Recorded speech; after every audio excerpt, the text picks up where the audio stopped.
오늘 본문 말씀을 읽도록 하겠습니다. 요한복음 3장 1절 말씀입니다. 그런데 바리새인 중에 니고데모라 하는 사람이 있으니 유대인의 지도자라. 아멘. 한 주간도 말씀으로 승리하셨습니까? 상황이 여의치 않아서 함께 모여서 예배를 드리지는 못하지만 어디에 있든지 하나님께서 우리 예배를 받으시고 또 우리와 함께 하심을 항상 의식하며 살아가는 그러한 시간들이 되었으면 좋겠습니다. 저는 중고등학교 대학 시절에 교회에서 찬양대를 했습니다.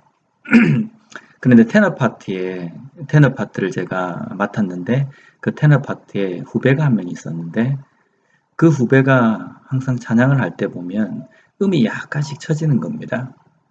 그래서 제 생각 속에는 이 좀 음치인가? 라는 생각을 좀 했었습니다. 그런데 이 후배가 고등학교를 졸업하고 대학을 진학하는데 성악과를 입학을 한 겁니다.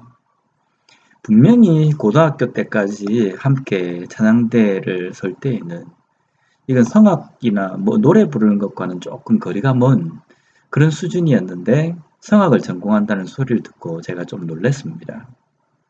근데 또 한편으로 생각해 보면 중고등학교 때 음치를 하더라도 성악과를 들어갔다는 것은 그동안 그 실력을 쌓고 연습하고 훈련했기 때문에 성악을 전공하게 된 거지 않습니까? 분명히 하루아침에 그렇게 되지는 않았을 텐데 그래서 점차적으로 실력이 변화가 된 겁니다. 사람은 우리도 마찬가지인 것 같습니다. 어떤 분야건 어떤 것이건 훈련과 또 여러 가지 노력을 통해서 연습을 통해서 분명히 우리가 점차 변화가 되기도 하고 더 나은 그런 위치로 나아갈 수 있는 그런 사람인 것 같습니다. 오늘 우리가 성경에서 살펴볼 인물은 바로 그런 사람입니다. 우리가 신앙에서도 배우는 과정이 필요하고 또 훈련하는 과정이 필요한 겁니다. 그래서 오늘은 하나님의 사람 20번째 니고데모에 대해서 우리가 살펴보려고 합니다. 오늘 본문을 다시 한번 읽어보도록 하겠습니다. 그런데 바리새인 중에 니고데모라 하는 사람이 있으니 유대인의 지도자라. 니고데모에 대해서는 요한복음에서만 언급하고 있습니다. 요한복음 3장 1절에서는 니고데모를 어떻게 이야기하고 있냐면 그가 바리새인이다. 또 유대인의 지도자다라고 이렇게 말씀합니다. 우리가 바리새인에 대해서는 자주 들어서 압니다. 이 바리새인이라고 이야기는 이 바리새라는 단어는 히브리로 파라시라는 단어로 분리자, 구별된 자라는 의미입니다. 이 바리새파 사람들은 자신들을 일반 사람들과 분리된 영적으로 경건한 뭔가 특별한 사람 이렇게 자기 스스로를 지칭했습니다. 어쩌면 나름대로 영적인 우월감을 가진 사람이라고 말할 수 있습니다. 그러나 이런 영적인 우월감이 교만으로 이어져 가지고 다른 사람들을 비하하고 다른 사람들의 이 삶은 인정하지 못하는 그러한 모습이었습니다. 우리가 잘 알듯이 사도 바울도 회심하기 전에 바리새인이었습니다. 그러나 그 바리새적인 열심이 어디까지 나타났냐면 예수를 믿는 사람들을 잡아서 죽이는 행동으로 나타났던 겁니다.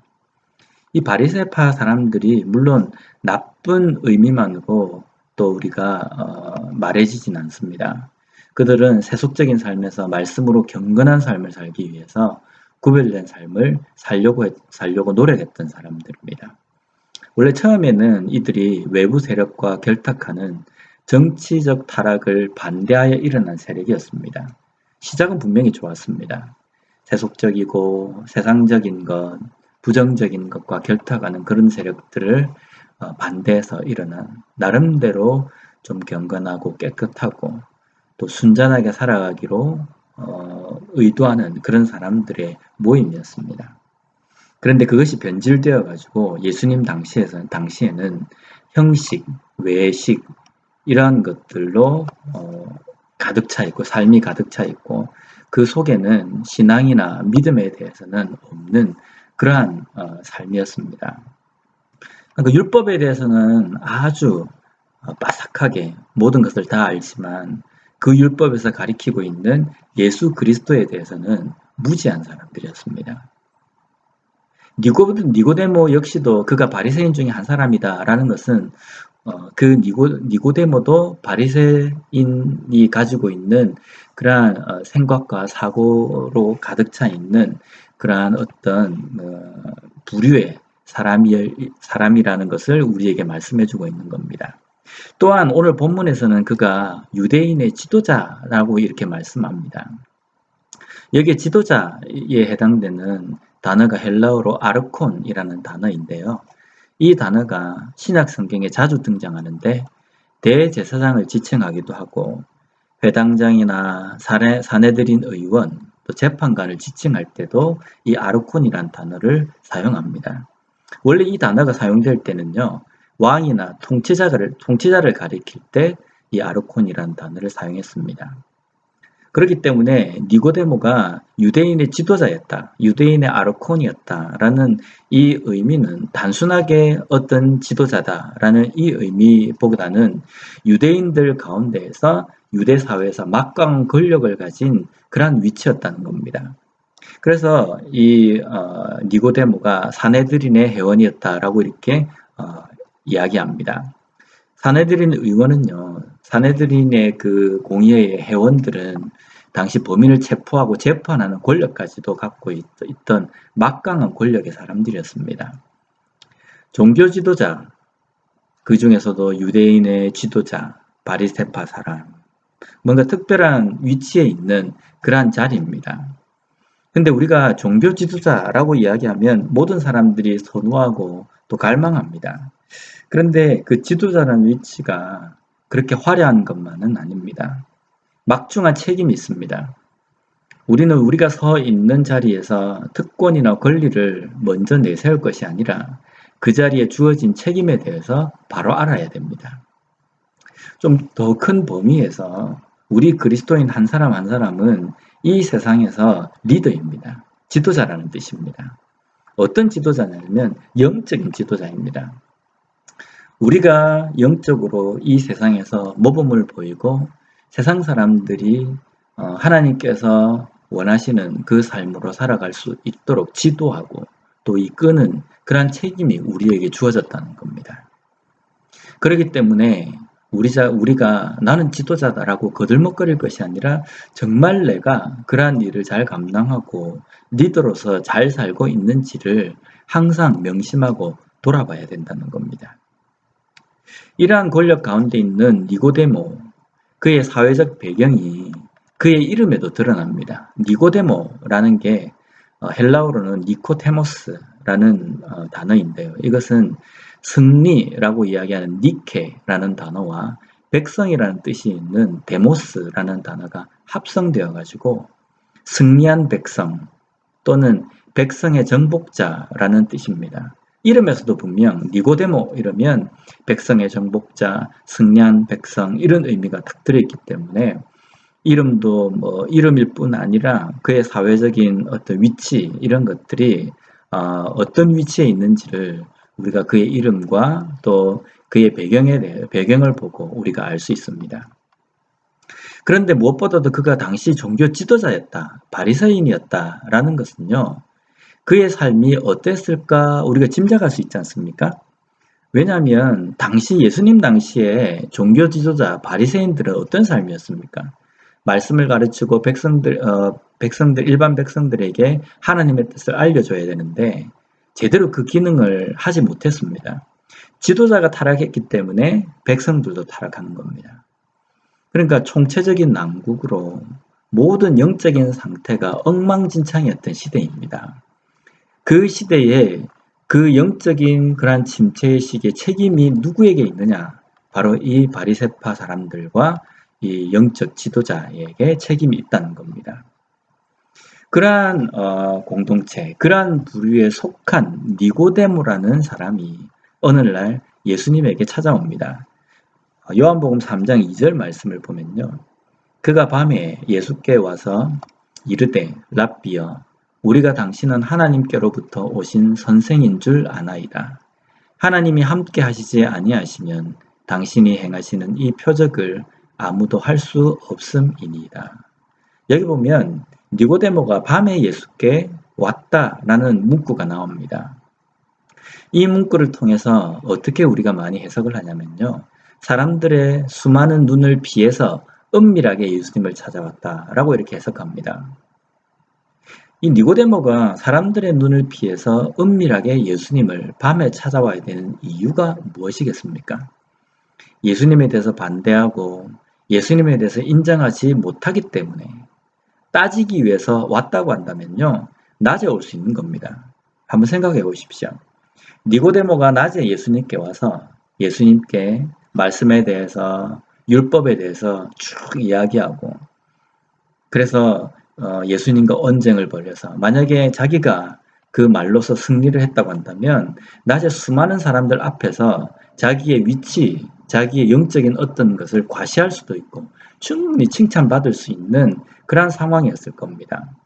근데 낮을 택하지 않고 밤을 택해서 예수님을 찾아왔다는 겁니다.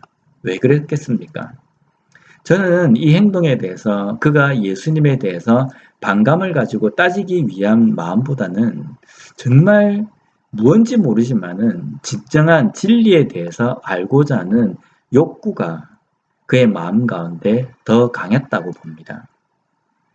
그가 알고자 하지 않았다면요. 예수님을 찾아올 필요도 없습니다. 왜냐하면 니고데모 입장에서는 부족한 것이 없기 때문입니다. 굳이 예수님을 찾아와서 뭔가를 듣고 어떤 것을 이야기를 해서 지식을 얻는다. 이럴 만한 그러한 필요성이 없는 그러한 삶이었기 때문입니다. 자기 과시를 위해서라면 낮에 올 수도 있었고 밤에 찾아왔다는 것은 분명히 그가 진리에 대해서 알고자 하는 욕구가 더 컸다는 겁니다. 진리보다는 당시 지도자들은요. 진리보다는 자신들이 이권과 권력, 명예 아니면 재물, 권력과 이런 권력과 이렇게 결탁해서 이익을 얻을 수 있고 재물을 얻을 수 있는 것에만 혈안이 되어 있던 당시 종교 지도자들 그 사이에서 진리를 알기 위해서 밤에 예수님을 찾아왔다라는 것은 니고데모가 당시의 바리새파 사람들과 또 사내들인 공의의 사람들과의 삶과는 달랐다라는 것을 우리가 알 수 있다는 겁니다. 우리는 정말 밤에라도 예수님을 찾아오려고 하는 열정이 있는 사람일까요? 밤에 왔다, 낮에 왔다 이게 중요한 것이 아닙니다. 니고데모가 예수님 앞에까지 자기 스스로 왔다는 것이 중요합니다. 예수님 앞에 와야지만이 해결이 되는 겁니다. 예수님 앞에 오지 않으면요, 해결될 수가 없습니다. 예수님 앞에 내가 가야 되겠다. 예수님 앞에 간다는 그것은요, 내 삶에 무엇이 문제인지, 어떤 것을 깨달아야 하는지 그것을 알기 때문입니다. 그런데 오지 않는다는 것, 예수님 앞에 갈 생각도 하지 않는다는 것은요, 내가 무엇이 잘못되었고, 어떤 것을 알아야 되고, 어떤 것을 깨달아야 하는지를 알지 못하는 상태라고 이야기할 수 있다는 겁니다. 대학 때 기도회를 하거나 이럴 때 보면 산에 있는 기도원에 가지 않습니까? 그러면 서로 기도 제목을 나눌 때 이런 이야기를 합니다. 기도 제목을 쭉 듣다가 야, 그 기도 제목은 나무 뿌리 한 2개는 뽑아야 되겠다. 그 말 뜻이 무슨 뜻입니까? 진짜 말 그대로 나무 뿌리를 2개 정도 뽑으면 그 기도가 응답되는 그런 의미가 아닙니다. 그 정도로 열심히 하나님 앞에 부르짖고 가슴을 치면서 눈물을 흘리면서 기도하라는 겁니다. 남들은 그 밤에 다 자고 있을 때, 자기 편함을 추구하고 자고 있을 때 스스로 발로 산에 올라가서 하나님 앞에 부르짖고 간절히 간구하는 그 가운데에 하나님께서는 하나라도 그 기도하는 자에게 깨달음을 주시고 그 마음 가운데 하나님의 응답을 분명히 주신다는 겁니다. 하나님 앞에 나아가야지만이 우리가 뭔가를 얻을 수 있고 깨닫게 된다는 겁니다. 이렇게 밤중에 예수님을 찾아온 니고데모, 그의 신앙은 예수님에 대해서 예수님은 하나님으로부터 온 선생이십니다 라고 이렇게 고백합니다. 여기 보면 선생이라는 단어가 우리가 자주 듣는 헬라어로 랍비라는 단어입니다. 이 호칭은요, 유대인들 가운데에서 어떤 사람에게 주로 이렇게 이 호칭을 붙이냐면 율법을 가르치는 교사를 부르는 존칭이었습니다. 그런데 나다나엘, 우리가 알고 있듯이 요한복음 3장 이전에 보면 예수님께서 제자들을 부르실 때 나다나엘도 예수님을 랍비여, 선생이여 이렇게 부릅니다. 근데 당시 랍비는 율법에 대해서 정규 교육을 받고 또 나이가 한 40세 정도 넘어야지 이 랍비라는 칭호를 받을 수가 있었습니다. 그런데 니고데모가 예수님을 랍비라고 부르고 있는 것은 단순하게 어떤 랍비라고 불렀나 보다, 선생이라고 불렀나 보다 라는 이렇게 우리가 받아들여서는 안 됩니다. 분명히 니고데모도 마음 가운데에 예수님에 대해서 존중, 그가 예수님께서 사람들에게 가르치고 선포하는 그 말씀에 대해서 인정하고 그것이 하나님께로부터 온 것이라는 것을 믿고 고백하는 그러한 자세였다라고 우리가 볼 수 있다는 겁니다. 대부분의 종교 지도자, 특히 니고데모가 속해 있던 바리새인들은 예수님을 인정하지도 않았습니다. 오히려 신성 모독자로 취급했습니다. 그런데 그 가운데에 비록 예수님을 향해서 당신은 하나님의 아들입니다 라는 표현은 사용하지 않았지만 당신은 하나님으로부터 온 선생님입니다. 이것은 당신이 가리키고 당신이 이야기하고 선포하는 그 율법의 내용, 말씀의 내용은 하나님의 말씀에 대한 바른 그러한 해석이고 또 하나님께서 주신 메시지입니다 라고 이렇게 고백하는 내용입니다. 그런데 우리가 우리의 신앙이 예수님께서 하신 일, 하신 말만을 인정하는 것이 아닙니다. 그 일을 행하신 예수님이 선생이 아니라 하나님의 아들 구세주이심을 고백하는 것, 거기까지 가야 하는 겁니다. 지금 니고데모는 예수님이 가르치시고 예수님이 전하시는 복음을 듣고 또 예수님께서 하시는 여러 가지 이적과 그러한 사역들을 보면서 하나님으로부터 온 사람이다 라는 것을 믿습니다.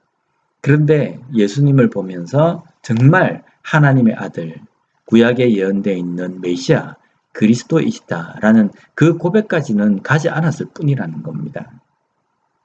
그런데 이 니고데모는 내가 무엇을 모르는지, 뭐가 부족한지, 또 내가 모르는 것을 어떻게 하면 깨달을 수 있는지 그것을 좀 알고자 또 그것을 알 수 있는 방법이 오늘 내가 예수님을 찾아가는 것이다 라는 것을 알았기 때문에 지금 그가 예수님 앞에 와서 예수님을 부른다는 겁니다.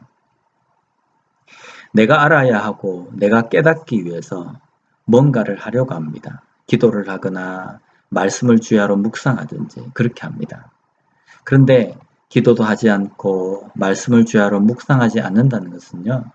내 믿음이 뭐가 문제인지 어떠한 부분이 부족한지 그것을 전혀 생각하지 않고 살아가는 삶이라는 겁니다. 우리의 삶에서는 좀 이런 의식이 좀 있었으면 좋겠습니다. 내 삶에서 정말 하나님의 말씀을 바로 알고자 하는 그런 갈망이 좀 있었으면 좋겠습니다. 야, 내가 신앙생활을 몇십 년 했고 내가 지금 교회에서 이런 직분을 갖고 이러한 위치인데 내가 이것도 모르는 거 누가 알까봐 부끄럽다. 그렇게 감출 것이 아닙니다. 우리가 하나님 앞에는요.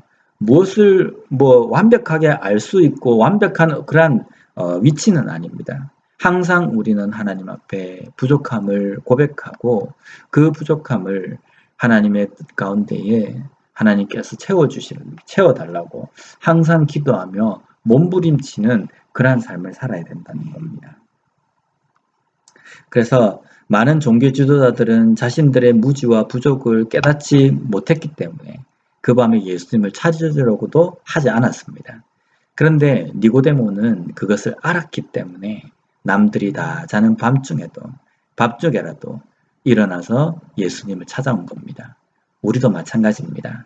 하나님 앞에 나의 부족함을 내려놓아야 합니다. 그리고 하나님께서 그 부족함을 해결해 달라고 기도하는 그런 삶이 되었으면 좋겠습니다. 이후에 니고데모의 삶에는 분명 변화가 있었습니다.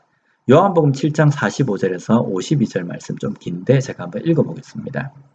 아랫사람들이 대제사장들과 바리새인들에게로 오니 그들이 묻되 어찌하여 잡아오지 아니하였느냐. 아랫사람들이 대답하되 그 사람이 말하는 것처럼 말한 사람은 이때까지 없었나이다. 하니 바리새인들이 대답하되 너희도 미혹되었느냐.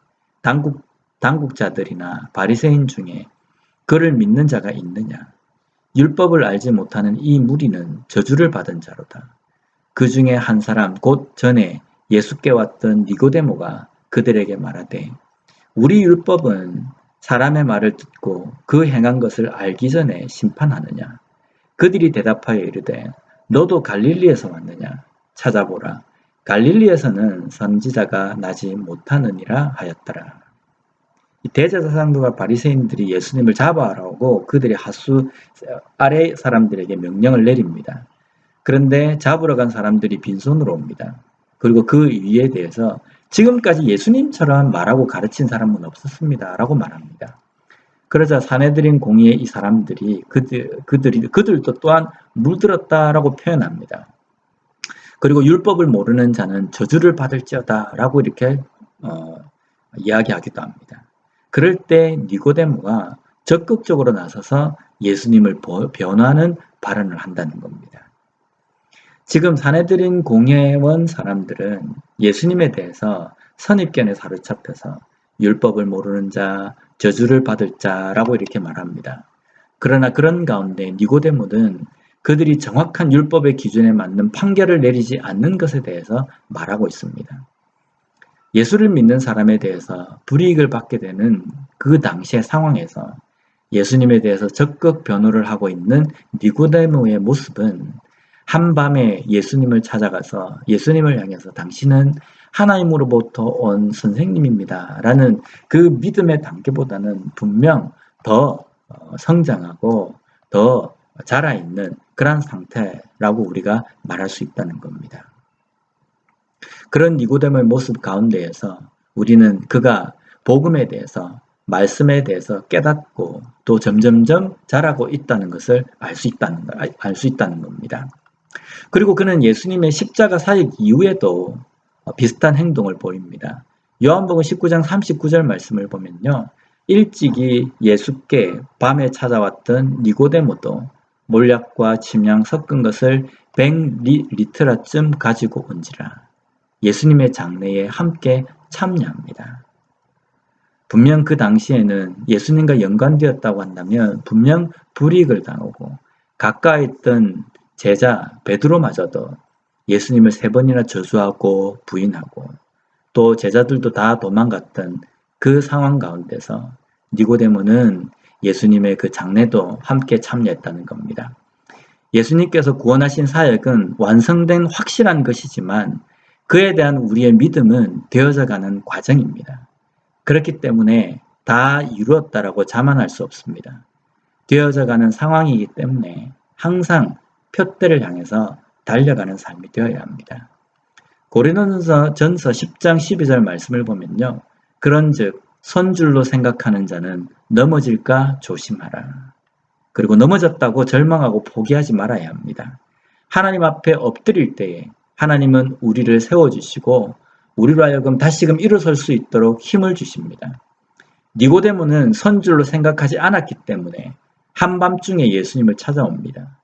그리고 불이익을 분명히 당할 수 있는 상황에서도 하나님의 말씀을 가르쳤던 하나님의 말씀을 선포하셨던 예수 그리스도에 대해서 변호하고 또 적극적으로 그 일에 나서는 모습을 통해서 분명 우리의 삶 속에서도 니고데모와 같은 믿음과 신앙의 성장이 있어야 된다는 겁니다. 오늘 이 시대에 우리에게 니고데모와 같은 믿음이 있어야 합니다. 예수님을 찾는 용기가 필요합니다. 그럴 때 우리를 만나 주셔서 우리를 변화시켜 주실 겁니다. 이 시대의 니고데모처럼 그런 갈망으로 살아가는 우리 모두가 되었으면 좋겠습니다.